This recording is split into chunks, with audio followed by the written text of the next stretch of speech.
here. Thank you very much. John and I just did a Periscope 2 weeks ago, and it was so much fun.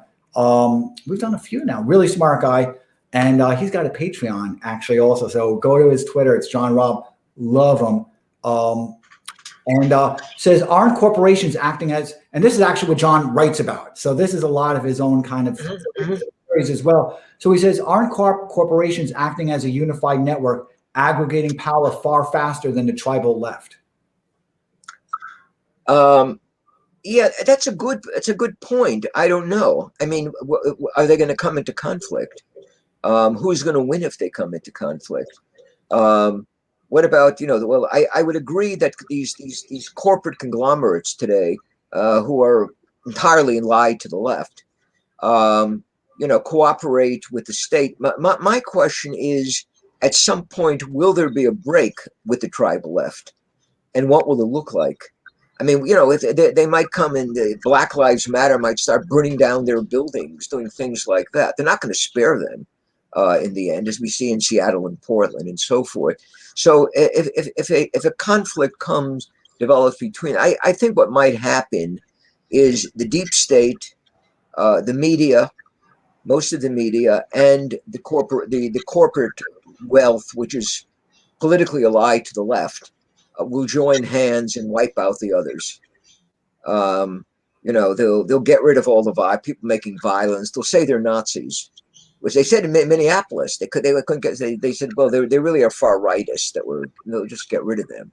They'll purge them. I could imagine that happening. But I would agree with John Robb that the corporate conglomerates exercise tremendous power, far more than the working class. The working class has none anymore. It's the corporate conglomerates that are definitely a major power player. And are the corporations, and this is actually for both of you, so I wish John was here, right? But he is here, so I'm asking John also, are the corporations, John has what he explains as kind of a alignment, right? Is it the left that's demanding alignment with its own kind of social policies and with its own kind of belligerence? Or is it the megacorps, the corporations demanding alignment, and are they also getting that kind of alignment from the left? Well, I think that there's a symbiotic relationship at the present time. They're going to be on the same side, like these electronic media are going to purge everyone who's not on the left. They'll kick them off. They'll say there's just too much freedom of opinion. You hear this now, that we have to control all of this stuff because these are all people who want to engage in violence. And we're everyone on the left is, at least so it would appear, to be in some kind of general alliance. The corporate giants will support Black Lives Matter. They put up Black Lives Matter signs and so forth. The question is, why are they doing this?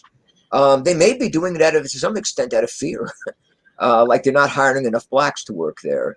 So we do is you put up Black Lives. We're not doing enough for hiring enough women. So we're going to make a law against gender-specific pronouns. So some of the stuff that they're doing, I suspect, are concessions to the ideological left, the cultural Marxist left.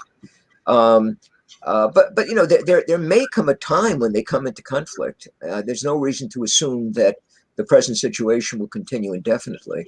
Their alliance, and it's interesting that you said all that because you and John should speak, but the alliance, from what I see, doesn't seem to have a lot of fidelity to it. So it is going to be interesting to see what happens next. I was actually thinking about one of John's comments today because you mentioned Parler, right? And I was thinking about one of John's comments today. Somebody went on our Periscope, said, well, I don't recall whether it was a reflection of Trumpism or MAGAism, or, I don't really pay attention to stuff. But they said that that movement can't be stopped, and that somehow they'll be able to acquire a technology that's going to allow them, and they're going to be able to communicate. And I still think about what John said. He said, and I'm phrasing it kind of differently than he did, but he said Americans aren't going to be living in the hills of Bora Bora or Tora Bora. They're not going to be living in the mountains of Afghanistan, burrowed into the sides of cliffs. It's not the lifestyle that we live. And effectively, the corporations and the left can shut everything down. And opposition is almost impossible because, again, Americans aren't used to kind of fighting that type of guerrilla tactics and burrowed into the ground and all the requirements of having the intricacies of these type of communications that would be required. So I was thinking about that actually today.